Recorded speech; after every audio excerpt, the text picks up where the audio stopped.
참 공교롭게도 제가 모종의 사유로 유튜브를 쉬는 동안 마블은 그야말로 끝도 없이 추락했습니다. 당연히 의도적으로 그런 시기를 노렸던 건 아니었으나 제가 동명기에 들어가고 얼마 지나지 않아 개봉했던 블랙 위도우로 시작한 일명 멀티버스 사가는 관객들에게 실망만 거듭 안겨주는 중입니다. 급기야 가장 최근에 개봉했던 더 마블스는 제목과 전혀 어울리지 않게도 마블 시네마틱 유니버스의 모든 영화를 통틀어 역대 최악의 흥행으로 남을 확률이 매우 높습니다. 이 결과가 더더욱 충격적일 수밖에 없는 건 더 마블스가 개봉 첫 주에 거둔 흥행 성적이 무려 15년 전에 개봉했던 인크레더블 헐크에게도 밀렸기 때문입니다. 물가 상승을 적용한 금액으로 비교한 것도 아닌데다가 당시에는 마블이 지금처럼 대단한 주목을 받던 때도 아니었으니 개망신도 이런 개망신이 없다고 해도 절대 과언이 아닐 지경까지 왔죠.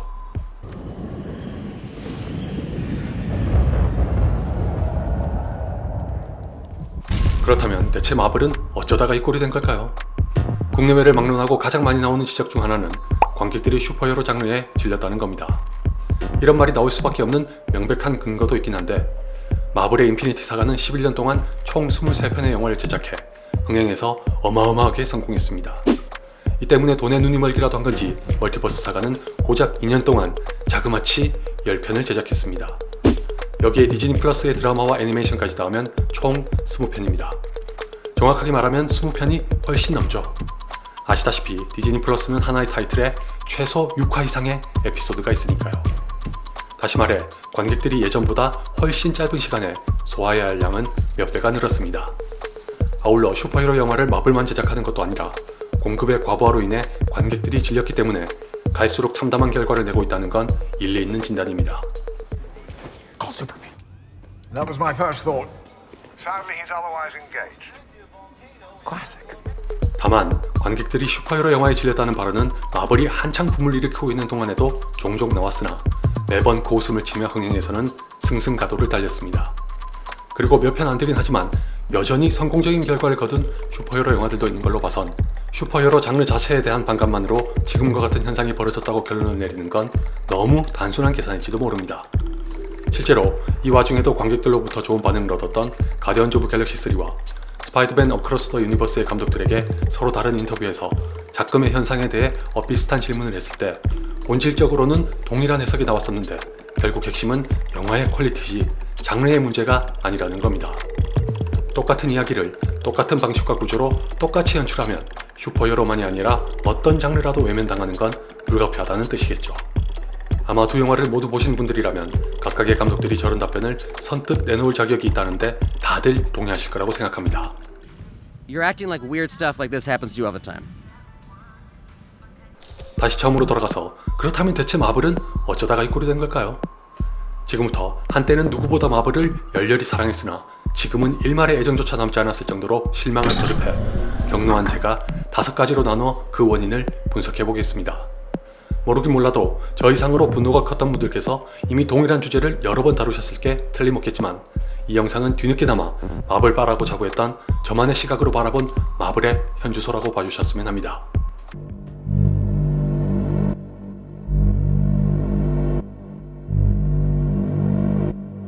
제가 누누이 강조했다시피 프랜차이즈 영화에서 가장 중요한 건 첫 번째도 두 번째도 세 번째도 캐릭터입니다.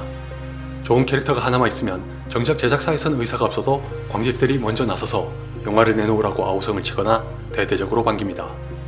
예컨대 비록 망하긴 했지만 한 솔로 스타워즈 스토리가 제작될 수 있었던 건 스타워즈라는 프랜차이즈 영화에서 한 솔로가 그만큼 인기 있는 캐릭터였기 때문이고 앞서 소개했던 가디언즈 오브 갤럭시 3의 제임스 건 감독이 했던 언급 중에도 캐릭터의 중요성이 얼마나 큰지가 포함됐습니다. 그런데 말입니다. 엔드게임에서 일부의 멤버들을 잃은 마블은 그 이후로 단 하나의 좋은 캐릭터도 만들어내지 못하고 있는 중입니다. 노골적으로 말하면 2년 동안 장장 10편의 영화를 개봉시키고도 캡틴 아메리카, 아이언맨, 토르 등을 대체하지 못하고 세 발의 피라도 될 수 있을지 모를 캐릭터만 넘쳐납니다. 이 판국이면 마블의 영화와 캐릭터를 너무나도 사랑했던 나머지 눈물을 흘리며 저마다의 최애를 떠나보냈던 관객들의 관심을 지속적으로 유지시킬 거리가 없습니다. 좋은 캐릭터를 새로 만들어내긴커녕 기존에 좋았던 캐릭터들까지 망치고 자빠졌으니 당연한 결과죠.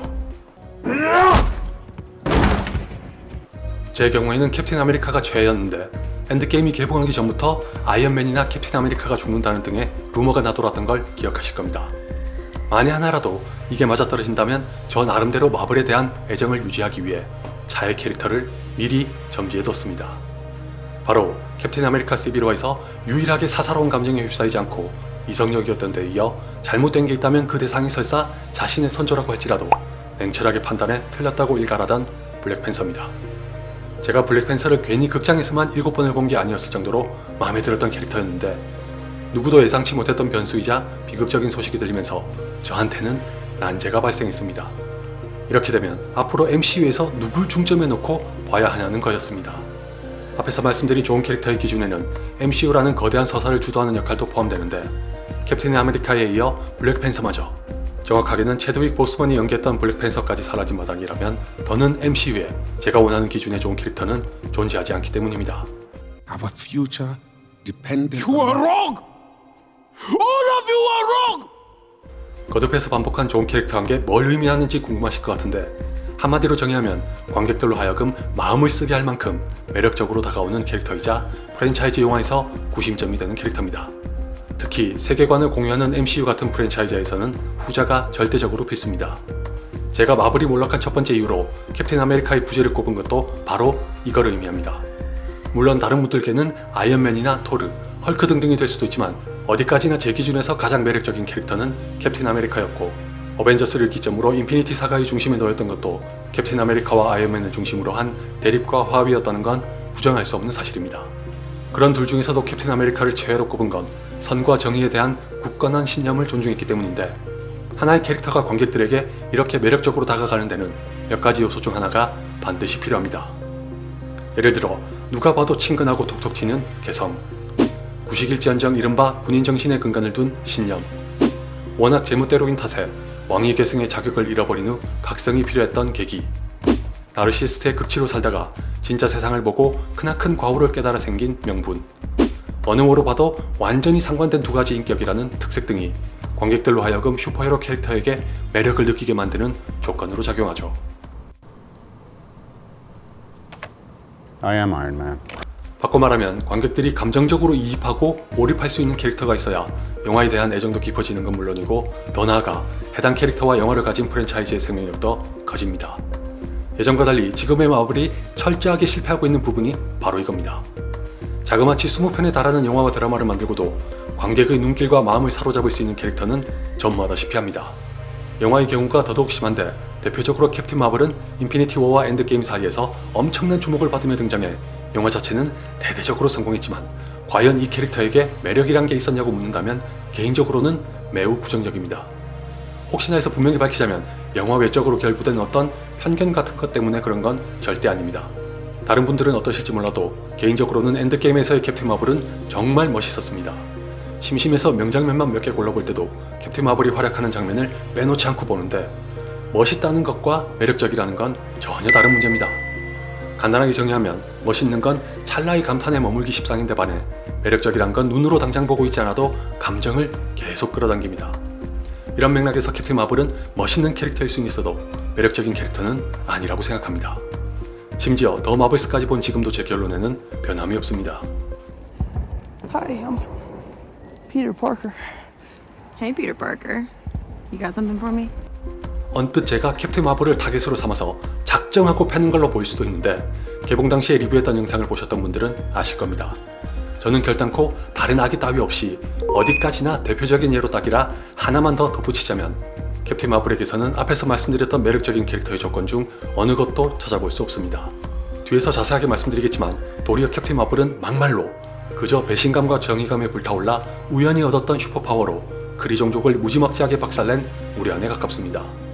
1편에선 막무가내로 잘도 그따위 참혹한 짓을 저질렀던 캐릭터가 더 마블스에 와서는 갑자기 무슨 양심의 가책을 느끼는 선량한 슈퍼히어로라도 되는 듯이 나오니 관객들로서는 이게 지금 대체 뭐하자는 개수작인지 황망했을 따름일 테니 영화가 쫄딱 망할 수밖에 없죠.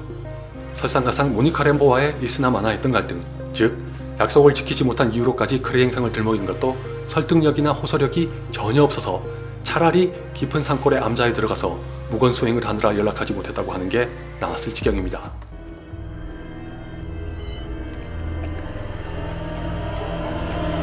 엔드게임 이후 이렇듯 캡틴 마블처럼 졸속하게 만들어진 캐릭터들만 가득해 날개가 잔뜩 꺾인 채 몰락 중인 마블에게도 그나마 다행인 게 있다면 아직 스파이더맨만큼은 건재하다는 겁니다. 사실 스파이더맨은 그냥 건재한 걸 넘어 노웨이 홈에 이르러서도 소위 말하는 3스파의 조합을 단순한 상술로 이용하는 데 머물지 않고 오히려 소니의 두 스파이더맨을 마블의 스파이더맨에게 더 깊이 있는 서사를 부여해 또 한 번 성숙한 캐릭터로 도약하게끔 이끌어주는 선배 겸 조력자로 동원했습니다. 이것이 노웨이 홈이 흥행에서 성공한 결정적인 요인이자 톰 홀랜드의 스파이더맨만큼은 망가지지 않고 더 매력적인 캐릭터로 성장할 수 있었던 비결이죠. 단, 지극히 개인적으로 현재 마블의 영화에서 관객들이 매력을 가질 만한 유일무이한 캐릭터가 스파이더맨이란 건 확신하지만 스파이더맨이 MCU의 구심점, 다시 말해 인피니티 사가의 캡틴 아메리카나 아이언맨 같은 역할을 할 수 있을지에 대해서는 의문입니다. 그럴 수밖에 없는 게 마블은 지금까지 스파이더맨에게 단 한 번도 그런 역할을 부여하거나 수행할 수 있을 거라는 뉘앙스조차 미친 적이 없습니다. 그저 나이의 문제가 아니라 이건 서사의 결핍이 원인이기 때문에 스파이더맨을 탓할 수는 없는데 제발 아니길 바라지만 더 마블스를 보면 불행하게도 고작 캡틴 마블이라는 이 조악한 캐릭터가 중심이 될 가능성이 매우 높습니다. 그렇지 않고서야 캡틴 마블 2도 아니고 느닷없이 더 마블스를 결성시켰을 이유가 없겠죠. Oh, motherfucking! You okay? Yeah, it's just a scratch. 이쯤에서 다음으로 넘어가기 전에 정리 한번 하자면 마블이 추락을 멈추고 다시 날아오르기 전에 띵뛰기라도 먼저 하려면 두 가지 의미에서의 매력적인 캐릭터가 필요합니다. 첫 번째는 관객의 마음을 사로잡아서 지속적인 관심을 유도할 수 있는 캐릭터. 두 번째는 캡틴 마블이든 누구든 간에 MCU의 구심점이 될 수 있는 캐릭터입니다. 단언컨대 이게 없다면 제 아무리 발버둥을 쳐도 마블은 이미 바닥까지 내려앉은 늪에서 결코 헤어나올 수 없을 겁니다. 어쩌면 후자에 대해 아직까지 어벤져스가 결성되지 않아서 그렇다고 항변할 수도 있으나 그것조차 마블의 심각한 잘못이자 오판입니다. 아이언맨이 개봉했던 15년 전과 달리 현재의 관객들은 이미 어벤져스 시리즈로 MCU가 줄 수 있는 오락의 정점을 한껏 즐긴 바람에 마블을 바라보는 기대치가 꽤 높습니다. 그것에 부응하지 못하고 지난 2년 동안 10편의 영화를 쏟아냈음에도 불구하고 관객들의 요구에 부합할 구심점이 될 만한 제목은 고사하고 그럴 만한 기미를 보이는 캐릭터도 만들어내지 못했습니다. 이 탓에 현재의 몰락을 자초한 거라고 모두 합심해서 비판해도 할 말 없겠죠. 그리고 뒤에서 이어질 마블이 몰락할 수밖에 없었던 나머지 4가지 이유 중 일부는 왜 이렇게 부실하고 무미한 캐릭터만 끊임없이 양산되고 있는지와 직간접적으로 연결됩니다.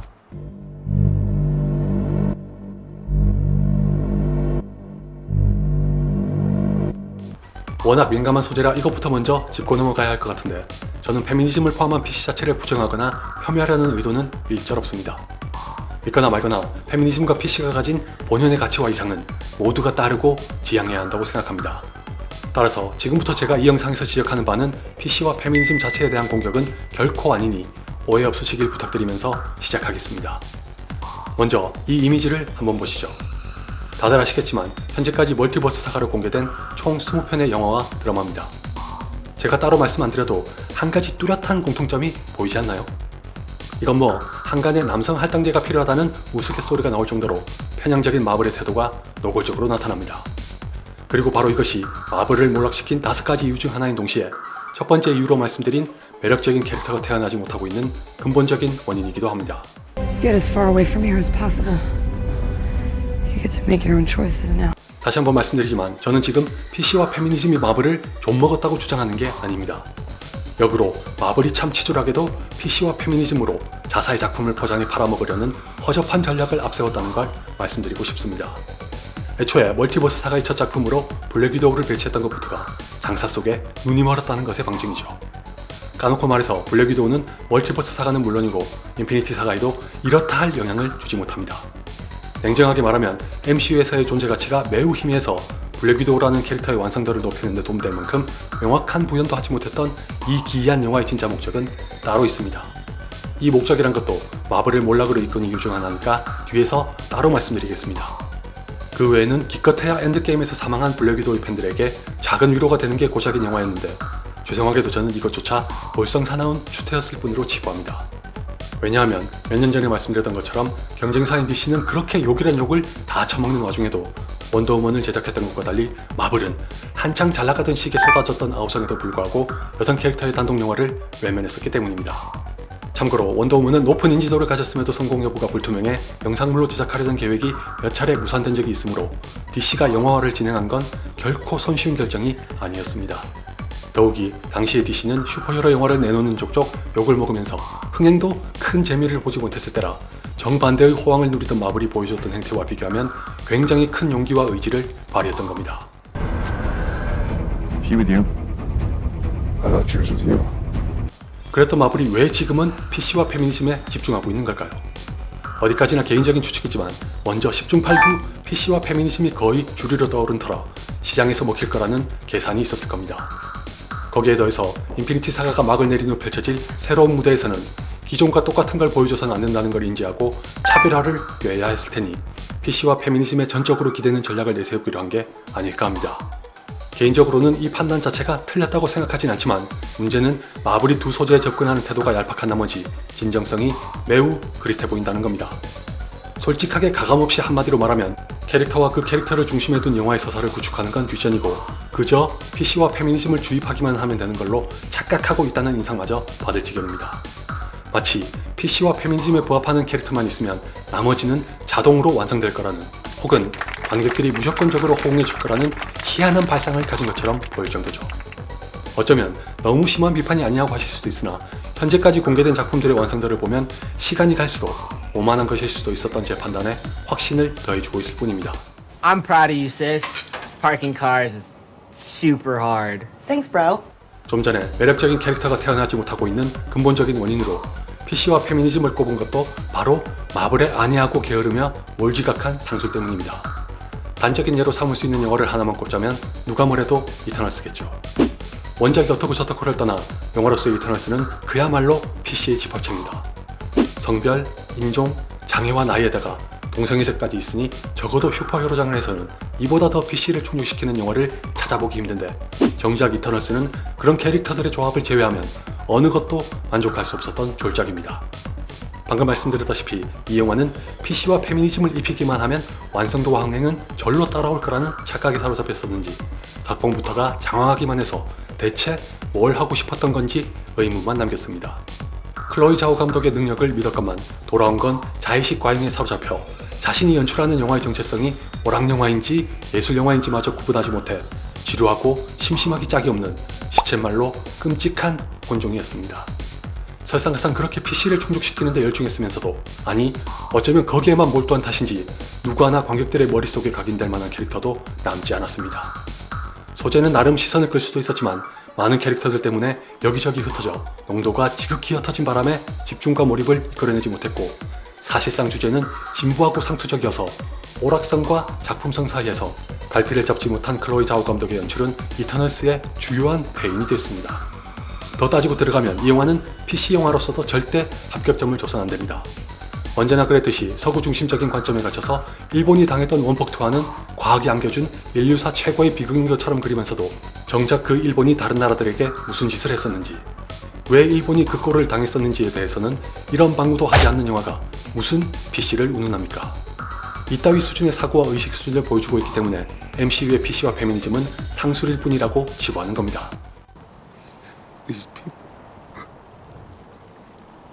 they're not worth saving.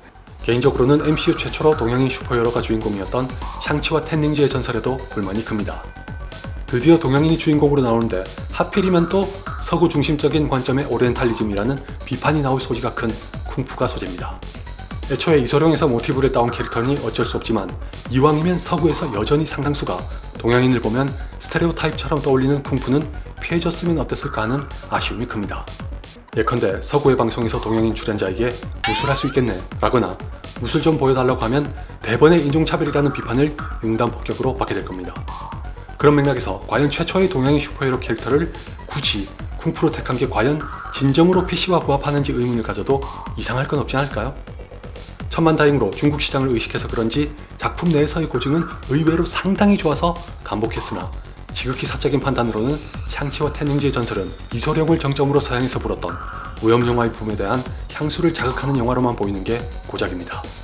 물론 우리나라를 비롯한 동양에도 과거 홍콩을 중심으로 한 무협영화를 떠올리며 반긴 분들도 계시겠지만 이 또한 지극히 사적으로는 무협영화에 푹 빠져서 자랐던 세대임에도 향수는 고사하고 이젠 식상하다 못해 사장되다시피 한 장르라 그런지 전혀 즐길 수 없었습니다.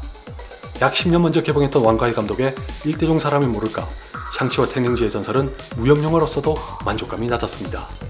게다가 이 영화도 이터널스처럼 여러 캐릭터에다가 괴수까지 난무해 정작 주인공인 샹치의 서사는 관객들이 매력을 느끼기에 턱없이 부족했기 때문에 자신을 찾는 여전히 하면서 마지막에 이르러 각성하는 장면은 공허하기 짝이 없습니다.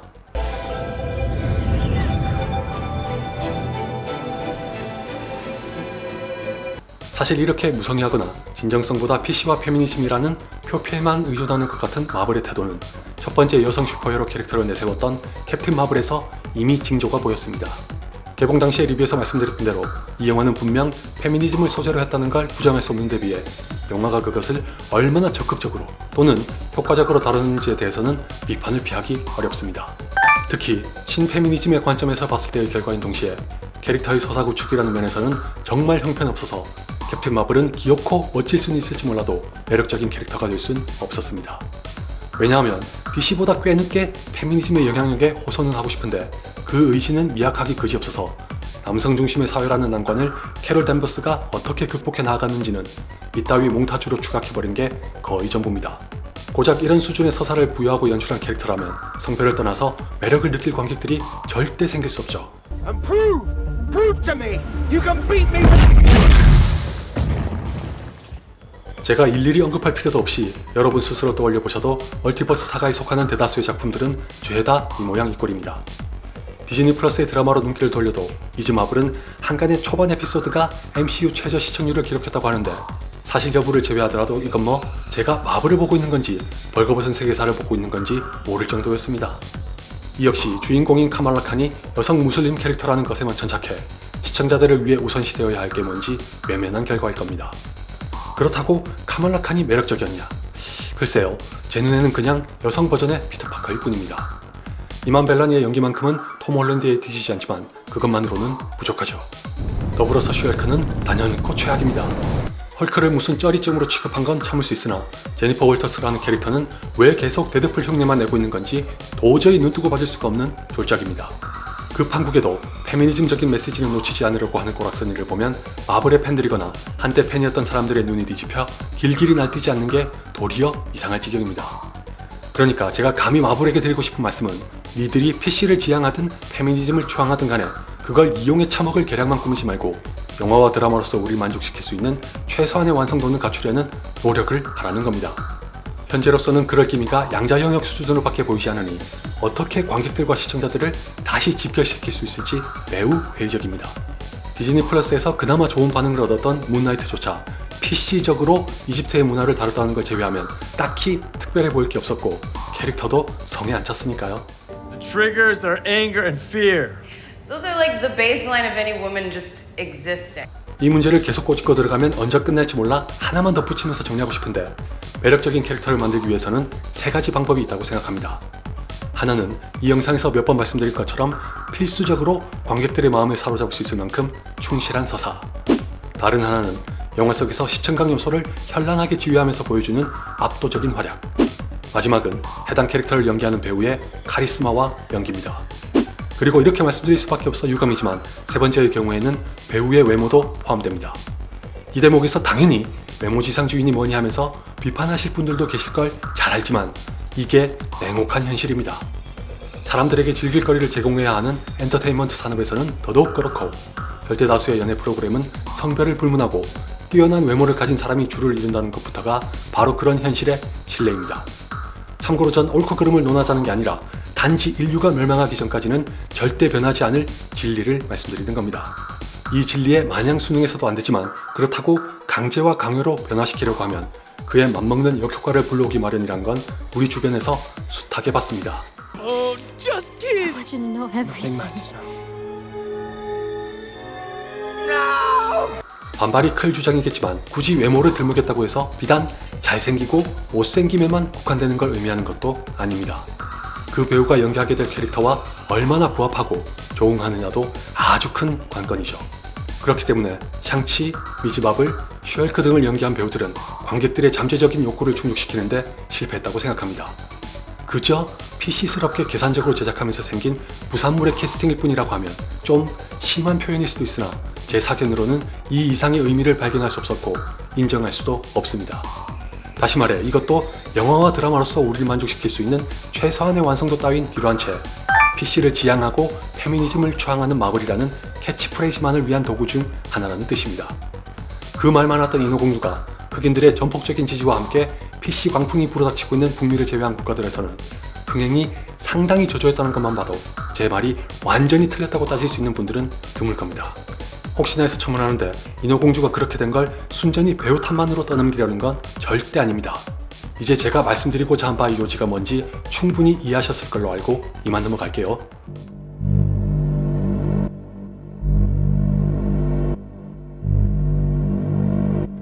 세 번째인 원확장도 더 이상 매력적인 캐릭터가 나오지 못하고 있는 이유 중 하나이자 관객들이 마블을 점점 더 멀리하게 만드는 원인입니다. 한마디로 요약하면 마블은 지금 PC와 페미니즘에 집착하는 것과 비례해서 매번 캐릭터를 끼워 팔면서 세계관을 확장하는데 과도한 욕심을 부리는 중입니다. 오죽했으면 기네스 펠트로는 아직까지 엔드게임을 보지 않은 이후로 언제부턴가 누가 뭔지 도무지 알 수 없었기 때문이라고 했을까요? 일부에게는 인피니티사가 조차 그랬다면 멀티버스 사가는 몇 배 이상일 게 틀림없습니다. 사실 이 징조는 또 한 번 언급할 수밖에 없어 미안한 캡틴 마블에서부터 일찌감치 나타났습니다. 당시 리뷰에서 말했다시피 이 영화에서 캡틴 마블이 매력적인 캐릭터로 빚어지지 못한 원인은 겉만 번지르르 했던 페미니즘과 함께 그리와 스크랄 및 두 종족의 갈등을 중심에 놓았다는 겁니다. 캡틴 마블이라는 캐릭터를 완성하기는커녕 소개하는 수준으로도 부족했으면서 주제도 모르고 영화를 그저 또 다른 캐릭터를 더하고 세계관을 우주로 확장하는 발판으로 삼았으니 재밌을 리가 없죠. 아마도 엔드게임 이후의 미래를 생각한 포석이었겠지만 현재까지 쭉 지켜본 바로는 이 끝없는 탐욕에서 나오는 무분별한 행태가 거의 모든 멀티버스사가의 영화를 망가뜨리는데 매번 크게 일조하는 중입니다. 얼마나 심각한 수준으로 집착하고 있는지 하나하나 예를 들어볼까요?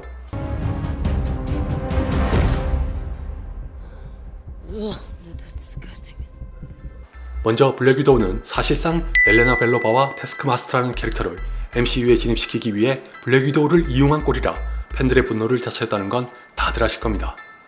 똑같은 과정으로 디즈니 플러스의 드라마인 호크아이 또한 호크아이를 이용해 케이트 비숍과 마야 로페즈를 무대에 올리는 게 실질적인 목적이었다고 봐도 무방합니다. MCU의 영화 외에 드라마에서까지 이렇게 캐릭터 끼워 팔기를 하는 것도 엄연히 세계관 확장의 일환에 속합니다.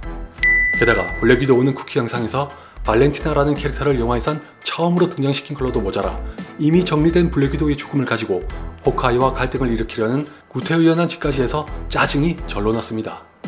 샹치와 텐닝즈의 전설은 샹치가 스스로 묻어두었던 정체성 찾기라는 그럴듯한 주제만 내세우고 정작 본론에서는 슈린과 아버지에다가 어둠의 듀엘러까지 등장시키면서 세계관 확장에 주력했습니다.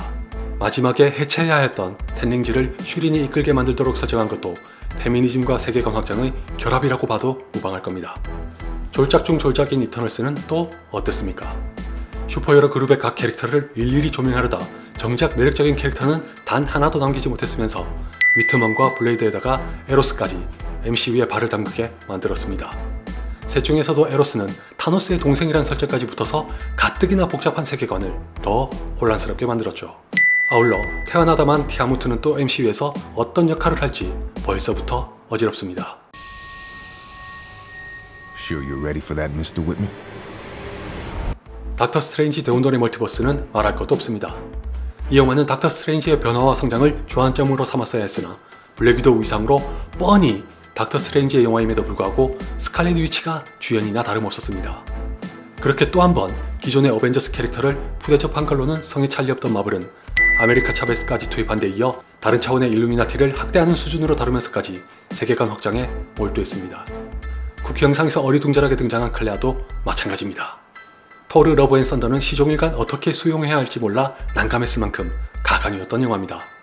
토르를 얼간이로 만들면서까지 페미니즘에 충실하게 제인을 마이티 토르가 되게 하질 않나 제우스와 허큘리스의 이터너티까지 등장시켜 가뜩이나 부실하고 난잡한 각본을 분쇄하면서까지 세계관을 확장했습니다. 이쯤 되면 도대체 몇 명의 캐릭터를 더 알아야 하고 각 캐릭터들 간의 사이는 또 어떤지 그 많은 캐릭터들로 뭘 할 건지 기대가 되는 게 아니라 질려버릴 지경입니다. 보나마나 영화 아니면 디즈니 플러스의 드라마로 제작하려고 끼워 판 게 틀림없으니까요. 안타깝지만 이게 끝이 아닙니다.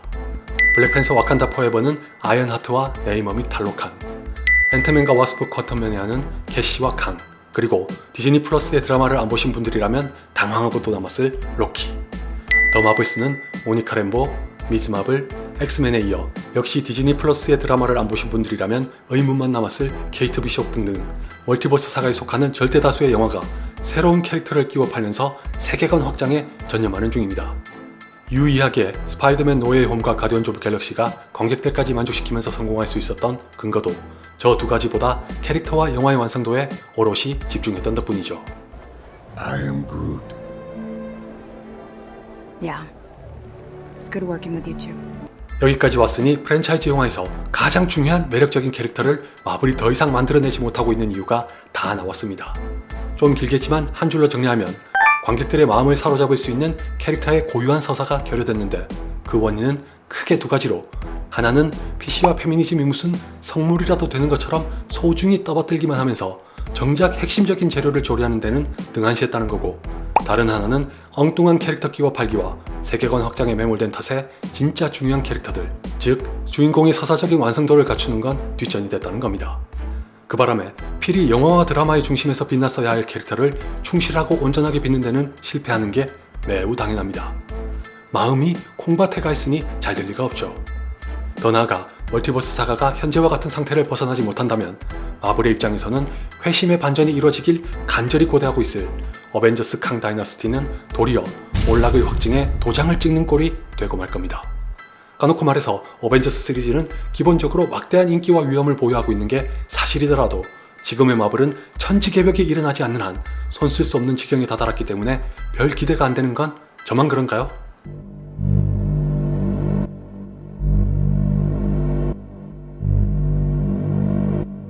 결코 잘난 척하고 싶은 의도는 없지만 저는 몇 년 전에 디즈니 플러스가 서비스를 시작하기 전에 마블에게는 독이 될 수도 있다고 예언했습니다. 왜냐하면 케빈 파이기가 향후 나오게 될 마블의 영화와 디즈니 플러스의 드라마가 연계될 거라고 공개적으로 발언했기 때문입니다. 사실 이 말을 들었던 분들이라면 분명 마블에겐 득보다 실이 더 클 수도 있다는 예측을 하셨을 겁니다. 그도 그럴 것이 예전부터 라이트한 팬들의 입장에서는 마블의 모든 영화를 다 보거나 알아야 제대로 즐길 수 있다는 게 벽으로 작용했는데 이젠 드라마까지 얻는다는 소리는 청천벽력이나 다름없었을 겁니다. 솔직하게 말씀드리면 어떤 누구보다 마블에 열정적이었다고 자부했던 저조차도 버거웠습니다. 아니 말이야 바른 말이지, 고작 2년 사이에 영화 10편과 드라마 10편, 심지어 드라마는 타이틀마다 최소 6화 이상의 에피소드가 있어 이걸 다 챙겨보려니까 지치는 것도 당연하죠. 더군다나 세 번째 이유에서 말씀드렸던 것처럼 영화로도 부족해 드라마에서까지 속속 새로운 캐릭터가 더해지고 세계관은 무슨 빅뱅 이론처럼 무한하게 팽창하면 이게 무슨 수능 대비하는 수험생도 아니고 도대체 어디까지 공부를 해야 한단 말입니까? 세상에 영화와 드라마가 MCU만 있는 것도 아닌데 즐길 거리를 얻고자 하는 게 목적인 분야에서 탐구와 암기를 극한으로 끌어올리면서까지 봐야 하는 게 맞나요? Star-Lord. Who? Star-Lord, man. Legendary outlaw. 마블이나 디즈니에 그 정도의 계산조차 못하는 사람들만 있는 건 아닐진데 끝끝내 영화와 드라마를 연계하도록 강행한 이유는 딱 하나라고 생각합니다. 후발주자로 스트리밍 서비스에 뛰어든 마당에 디즈니 입장에선 기존의 확고한 팬층을 보유한 스타워즈, 마블, 픽사 등의 브랜드를 정가의 보도로 활용한다는 전략을 세웠을 겁니다. 실제로 디즈니 플러스는 스타워즈와 마블로 비슷한 양의 작품들을 삽시간에 공개하면서 구독자를 영입하는데 주력했습니다. 다행히 이 전략이 적중해서 디즈니가 공언했던 것보다 더 빠르게 구독자가 대폭적으로 증가했으나 이 과정에서 세 가지 부작용이 생겼습니다. 첫 번째는 밥 아이거를 디즈니의 CEO로 복귀시키는 절체절명의 한 수에도 멈추지 않고 애플이 디즈니를 인수할 거라는 루머까지 나돌게 만든 무지막지한 적자입니다. 이건 뭐 빠르게 구독자를 유입시키기 위해 다작을 하다 보니 자연스레 따라올 부작용으로 디즈니에서도 충분히 예상했을 텐데 문제는 구독자가 최고치를 찍었던 작년 하반기 이후로 줄곧 감소세로 돌아섰다는 겁니다. 무빈과 아소카를 공개한 시점에는 일부 증가했으나 운영기간으로 비교하면 넷플릭스보다 훨씬 빠르게 계정 공유를 금지하고 요금을 인상한 걸 보면 재정 상태가 심히 좋지 않다는 걸 누구나 짐작할 수 있죠. 아마 우리나라의 OTT 시장으로 한정하면 디즈니 플러스는 다른 나라에서보다 훨씬 더 힘을 못 쓰고 있을걸요?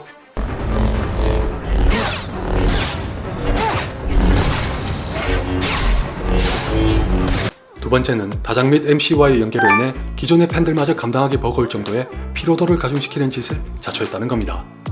마블 못지않게 팬층이 탄탄한 스타워즈와 비교하면 확연하게 알 수 있는데, 스타워즈도 디즈니 플러스에서 드라마를 꽤 많이 발표했으나 그 사이에 개봉한 영화는 단 한 편도 없습니다.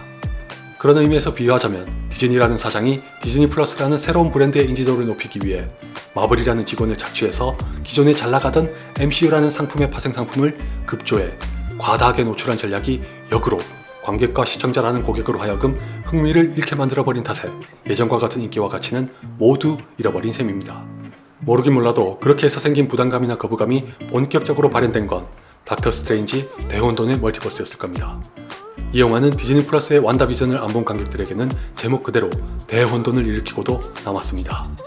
엔드게임 후로 처음 완다를 제외해서 반가웠던 것도 잠시, 갑자기 흑화를 넘어 무슨 슈퍼파워를 가진 연쇄살인범처럼 무자비하게 도륙을 일삼아버리니 어안이 벙벙하지 않을 수 없었죠. 그것도 그렇지만 왜 완다가 저지경이 됐는지 알기 위해서는 필히 디즈니 플러스의 완다비전을 봐야 한다는 게 기존의 팬들에게는 MCU로부터 서서히 멀어지게 만드는 원인으로 작용하기 시작했을 겁니다. 심지어 완다비전은 또 아가사를 주인공으로 한 스핀오프 드라마로까지 가지를 뻗었습니다. It's your destiny to destroy the world. I'm not what you say I am. 가장 최근의 더 마블스도 별반 다를 게 없습니다. 불행 중 다행으로 대혼돈의 멀티버스에 비하면 낫지만 이 영화 역시 포스터에서부터 캡틴 마블이 새로운 캐릭터를 둘이나 대동해서 느닷없이 트리오를 결성한다는 걸 알리는 바람에 개봉 도전의 관객들을 당황시켰을 겁니다. 그나마 관객들과 두 캐릭터 사이의 거리감을 줄이려고 노력은 했으나 그 방법이란 게 캡틴 마블의 영화라기엔 어울리지 않는 애니메이션이나 몇 마디 대사로 줄줄이 읊어대고 있어 오히려 흥미를 반감시킵니다. 이외에도 캉을 기어코 영화로 끌어들였던 앤트맨과 와스프 퀀텀 매니아는 어디선가 무슨 역할을 하고 있는 것 같지만 디즈니 플러스의 로키를 보지 않았다면 그게 뭔지 당최 할 길이 없는 로키가 나왔고, 2025년에 개봉할 예정인 캡틴 아메리카 브레이브 뉴월드도 디즈니 플러스의 팔콘과 윈터 솔저를 보지 않았다면 제대로 즐길 수 없을 게 명백합니다.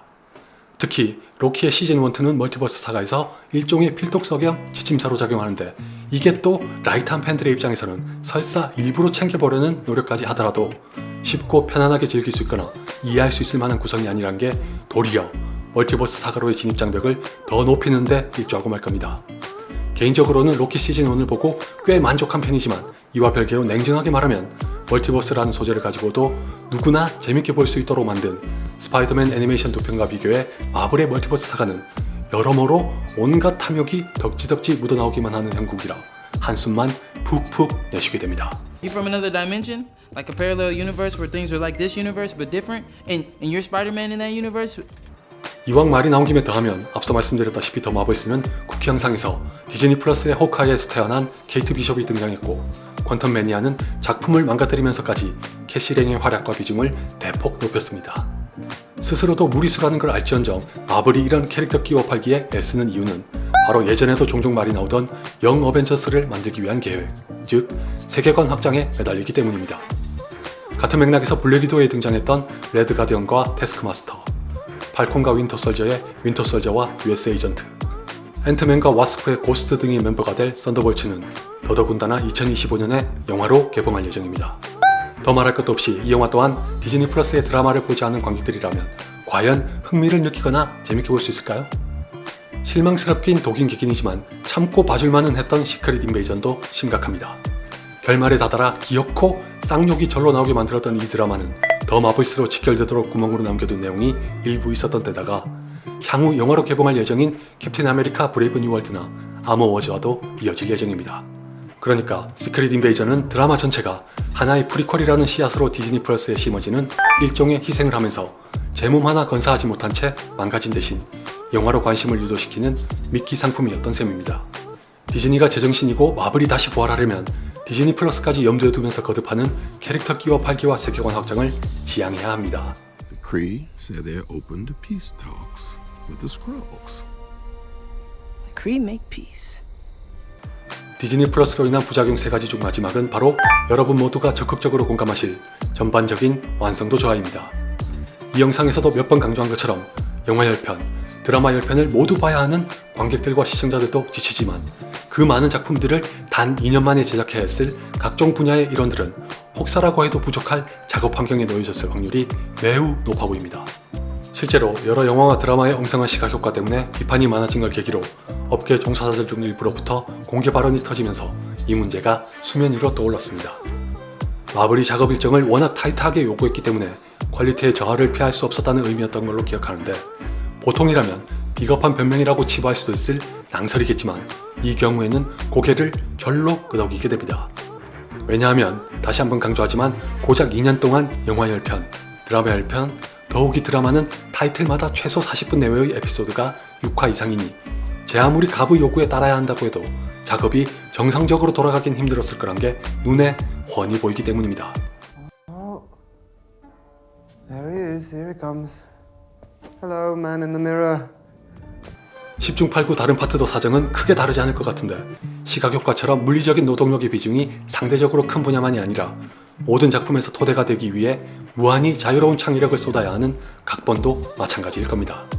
물론 각본은 한 작품에만 몰두하면 되니까 여유는 좀 더 있겠지만 이 또한 충분한 시간이 주어졌을지 의문인 데다가 캐릭터 끼워 팔기와 세계관 확장에 매몰된 마블의 요구를 반영해야 한다는 제약은 결코 쉽지 않은 난제로 안겨졌을 거라고 생각합니다.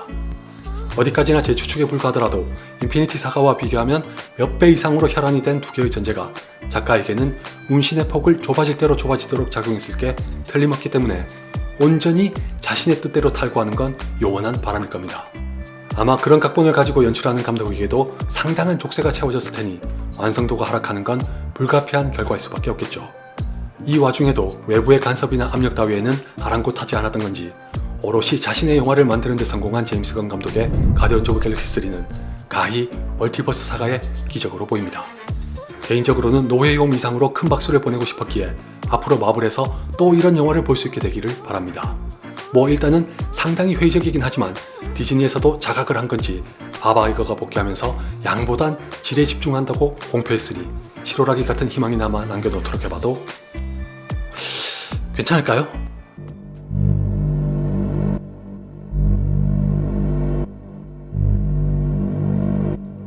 장르를 불문하고 관객이나 시청자의 시선을 잡아두기 위한 첫 번째 요건은 갈등입니다. 일단 캐릭터를 등장시킨 후에는 차우선적으로 무슨 갈등을 어떻게 풀어갈지에 대해 시종일관 흐트러지지 않고 지켜보도록 만들어야 하는데, 바로 그런 갈등을 돌출시키는 당사자, 흔히 말하는 빌런의 매력과 존재감도 굉장히 중요합니다. 그게 얼마나 큰지에 비례해서 갈등도 흥미롭고 깊어지기 마련이라 주인공과 맞설 빌런을 선택하고 설계하는 것에도 신중을 기해야 합니다. 그런데 여러분도 아시다시피 마블이 10년 이상 찬사를 받으면서도 가장 자주 지적을 받았던 게 바로 이 빌런입니다. 각본에 깔린 갈등의 크기에 비해 빌런의 완성도나 영향력은 부족하다는 비판을 피할 수 있었던 영화가 드물었죠. 다행히 타노스만큼은 오랫동안 조금씩 파편적인 모습이나마 미리 드러냈던 게 보충제의 역할을 한 덕분인지 인피니티 워에 이르러 MCU에서만큼은 독보적인 빌런으로 탄생했습니다. 외모에서부터 압도하고 들어오는 포스도 그렇고 타노스로 인해 빚어진 갈등은 흡사 시비로에서 그랬던 것처럼 마냥 한쪽이 틀렸다고만 단정할 수는 없는 의제였기 때문입니다. 물론 시비로만큼의 정당성을 확보했다고 볼 수는 없으나 타노스만의 철학과 신념은 그의 위협을 지켜보는 관객들에게 최소한의 설득력을 안겼습니다. 따라서 어느 정도 저울 질이 더해진 인피니티 워의 갈등이 영화에 대한 관객들의 몰입도를 한층 높일 수 있도록 매우 주요하게 적중하도록 큰 공을 세웠던 건 분명합니다. Fine. I'll do it myself. 그렇다면 타노스의 뒤를 이어 멀티버스 사가에서 악을 축구로 대두된 캉은 어떨까요? 빌런으로서의 캉은 딱 하나만으로도 타노스와는 근본적으로 다릅니다. 인피니티 워 이전까지는 암약하기만 했던 타노스와 달리 캉은 퀀텀매니아에서 벌써 대놓고 등장했습니다. 그것도 꽤 중요하고 비중이 큰 빌런이었는데 사실 등장이 빠르거나 늦음을 가지고 캉에게 어떤 잣대를 들이밀고 싶은 생각은 추호도 없습니다. 다만 빌런으로서의 입지를 서서히 차곡차곡 쌓아가던 타노스가 존재 자체만으로도 관객으로 하여금 MCU를 상상과 기대에 찬 눈빛으로 지켜보게 만든 데 비하면 캉은 너무나도 이른 시간부터 요란한 빈수레에 지나지 않는다는 부정적인 인상을 남겼다는 게 배착입니다. 실은 이 캉은 여러 버전의 캉 중 하나일 뿐이지만 대다수의 관객들, 정확히는 디즈니 플러스의 로키를 안 본 관객들에게는 알 바도 아니고 대체 뭐 하자는 건지 황당할 따름일 겁니다. 결정적으로 초반에 타노스와는 또 다른 파워를 자랑하면서 초월자의 면모를 발휘하는가 싶더니 막상 결말에 가서는 뜬금없이 개미군단에게 일방적으로 발렸습니다. 장담컨대 마블의 모든 영화를 통틀어 이보다 더 우스꽝스러운 꼴로 패배한 빌런은 없을 겁니다. 마블은 어쩌자고 퀀텀 매니아의 캉을 그렇게 만들었는지 모르겠지만 이쯤 되면 그나마 남아있던 MCU의 팬들도 기가 차서 말문이 막히다 못해 손절에 확신을 줬을지도 모릅니다. 영화 한 편에서 온전히 빌런의 역할을 수행하던 캉을 두 눈으로 봤어도 타노스 때와는 전혀 다르게 향후 MCU에 대한 상상과 기대 따위가 생길 리 만무했을 테니까요. 오히려 역효과만 발생해서 인피니티 사가 시절에 대한 갈망과 향수만 더 커졌을 겁니다. You should have gone for the head. 그리고 타노스 대 캉의 구도는 바꿔 말하면 인피니티 건틀렛 대 멀티버스기도 합니다. 둘 중에서 타노스와 인피니티 건틀렛 또는 인피니티 스톤은 아주 직관적인 소재라 관객들의 눈길을 집중시키는데 편이한 장치였습니다. 타노스는 딱 봐도 뭔가 무시무시한 짓을 벌이려는 악당이 떠오르는 외모와 체구를 가졌는가 하면 인피니티 스톤은 시시각각 나타날 때마다 고유의 능력을 보여주면서 자연스레 상상과 기대를 부추겼습니다. 덕분에 원작을 모르는 관객들마저도 과연 타노스는 저 스톤들을 다 모아서 무슨 짓을 벌이고 어벤져스는 또 그걸 어떻게 저지할 것인지 호기심을 잔뜩 키우도록 유도했었죠. 반면에 캉은 100번 양보해서 타노스와는 다른 부류의 빌런이라 겉으로 풍기는 기운은 다르다고 쳐도 벌써 영화만 10편이 나온 판국까지 왔어도 대체 멀티버스로 뭘 어쩌자는 건지 도통 궁금하지도 않고 알고 싶지도 않습니다. 이 또한 멀티버스 사가는 아직 초창기라 그렇다고 항변할 수도 있으나 이것도 역시 마블의 잘못이자 오판입니다. 아니 영화만 벌써 10편이 나왔는데도 흥미를 못 끌고 있으면 말 다 한 거 아닌가요? 또 한 번 말하지만 지금은 15년 전과 달라서 한껏 높아져 버린 관객들의 기대치를 채 절반도 채워주질 못하고 도리어 손사래를 치게 만듭니다. 솔직히 그럴만도 한 게 멀티버스 사가의 영화들은 이머전스니 인커전이니 시간선이니 하는 생소한 용어들을 남발하면서 혼란까지 가중시켰기 때문입니다. 그 정점에 있던 게 퀀텀 매니아라고 생각하는데 이 영화는 관객들과 함께 호흡할 의도는 눈꼽만큼도 안 보여주면서 가뜩이나 어려운 양자역학 또는 멀티버스에 대해 자기들끼리 대사로 주고받는 게 전부입니다. 마치 이해할 수 있으면 따라오고 모르겠으면 무식한 네 탓이니까 알아서 해라는 식이죠. 이렇게 오만방자하기 이를 데 없는 영화 따위를 보면서 관객들이 좋아할 이유는 눈을 씻고 찾아봐도 없습니다. Darren? Surprised to see me? Yeah? 이터널스에서 나왔던 이머전스는 멀티버스와 별개라 차치하고 데온돈의 멀티버스에서 강조했던 인커전은 영화 속에서 직접 보여주기까지 해서 이해하는데 어려움은 없습니다. 그럼에도 불구하고 여전히 갖게 되는 의문 내지는 불만은 그래서 대체 멀티버스를 가지고 뭘 어쩌려는 건데라는 겁니다. 여러분의 귀에 박힐 정도로 말씀드리지만 영화와 드라마가 20편이나 나온 현재까지도 멀티버스 사가라는 타이틀만 웅장할 뿐 이 안에서 당최 무슨 위협을 어떻게 막아내려는 건지 윤곽조차 안 보입니다. 사정이 이렇다 보니 MCU에 대한 관심은 갈수록 사그라지기만 해서 더 마블스와 같은 참극에 이를 거라고 해도 틀린 말은 아닐 거라고 확신합니다.